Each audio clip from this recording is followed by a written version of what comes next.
মইতো ভাবোঁ 22টাত 22টাই জিকিব লাগে। খুব বেছি যদি ক'ৰবাত বেয়াও হয় এটা বা দুটাত বেয়া হ'ব।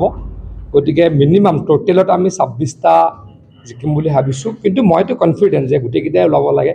ক'ৰবাত যদি বেয়াও হয়, খুব বিজেপিৰ যদি বেয়া ইলেকশ্যন হয়, এটা বা দুটা ক'ৰবাত হাৰিব পাৰোঁ। খুব ভাল জয়লাভ আমি এবাৰ কৰিম। মাননীয় মুখ্যমন্ত্ৰী ডাঙৰীয়া 3 দিনৰ কাৰণে ইয়ালৈকে আহিব। আমাৰ সভাপতি ডাঙৰীয়াও ইয়াতে আছে। বিজেপিৰ প্ৰতি মানুহৰ আগ্ৰহ আৰু সমৰ্থন খুবেই বেছি। আৰু আমাৰ যিখন বৰ্তমানৰ কাউন্সিল, সেই কাউন্সিলখনে যথেষ্ট কাম কৰিছে।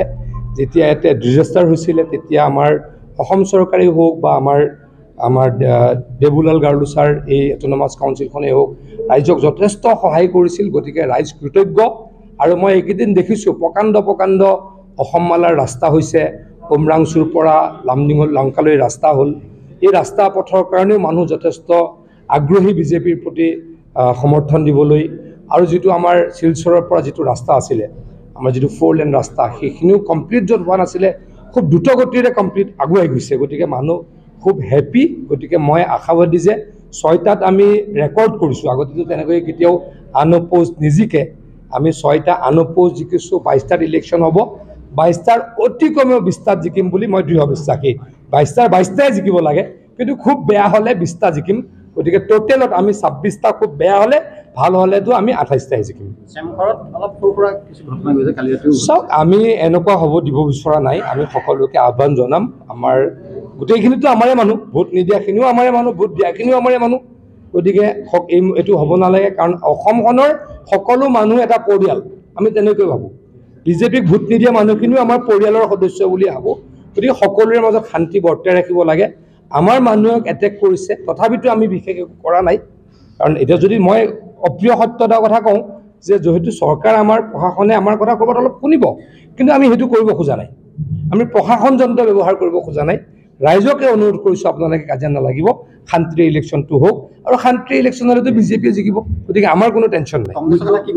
কংগ্ৰেছো নাই ক'তো আপোনালোকে দেখিছে নেকি? এইবাৰ নতুনকৈ ক'ৰবাত শুনিছোঁ, আচৰিত হৈছোঁ মই, TMC ওলাইছে। তাৰমানে ইয়াতে চেঞ্জ হৈ যায়। বিজেপি সদায় একে জেগাতে থাকে। কেতিয়াবা AGP, যোৱাবাৰ AGP ওলালে। AGPৰ পৰা আমাৰ সন্মিলিত শক্তিয়ে, আমাৰ মিত্ৰ শক্তি। এইবাৰ ওলালে TMC। কংগ্ৰেছ ক'তোৱে নাই। কংগ্ৰেছে এটাও চিট নাপায়। TMCও নাপায়, কংগ্ৰেছেতো এটাও নাপায়। মুখ্যমন্ত্ৰী ডাঙৰীয়া 3, 4, 5 ইয়াতে থাকিব। 3 দিন তেখেতে ইয়াতে বাহৰ পাতিব। আৰু ৰাইজৰ লগত তেখেতে গাড়ীৰে কেম্পেইন কৰিব। ৰাইজক চাব, ৰাইজৰ অৱস্থাৰ বুজ ল'ব। গোটেই ডিষ্ট্ৰিক্টখনৰ বিষয়েতো তেওঁতকৈ কোনে জানে। তেওঁ আহিয়ে থাকে।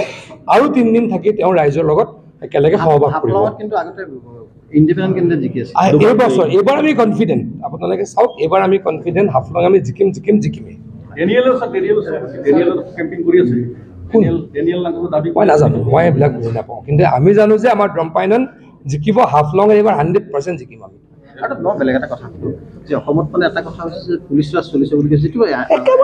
একেবাৰে নাই পুলিচ। আপোনালোকে দেখিছে এইখন গভৰ্ণমেণ্টৰ দিনতে দুজন SP জেলত গৈছে, এজন IPS অফিচাৰো জেলত গৈছে। আগতে কেতিয়াবা হয় নেকি এনেকুৱা? আপোনালোকে দেখিয়ে থাকে দেখোন, পুলিচ ইনস্পেক্টৰ, পুলিচ চাব ইনস্পেক্টৰ জেলত গৈ থাকে। আগতে কেতিয়াবা হৈছিল নেকি? এইখন হৈছে আইনৰ শাসন। ইয়াতে কোনো সাৰিব নোৱাৰে। আইনৰ শাসন কৰিবলৈ পুলিচ অলপ ষ্ট্ৰং হয়। কিন্তু আপোনালোকে কওকচোন, ক'ৰবাত IPS অফিচাৰ, APS অফিচাৰ, যোন SP ৰেংকৰ, তেওঁলোক জেলত যায় নেকি? এইখন চৰকাৰ দিনত 2জন এতিয়ালৈকে গৈছে। যে পুলিচ ৰাজ হ'বই নোৱাৰে। ইয়াত আইনৰ শাসন। কাৰণ হিমন্ত বিশ্ব শৰ্মা অসমৰ মুখ্যমন্ত্ৰী।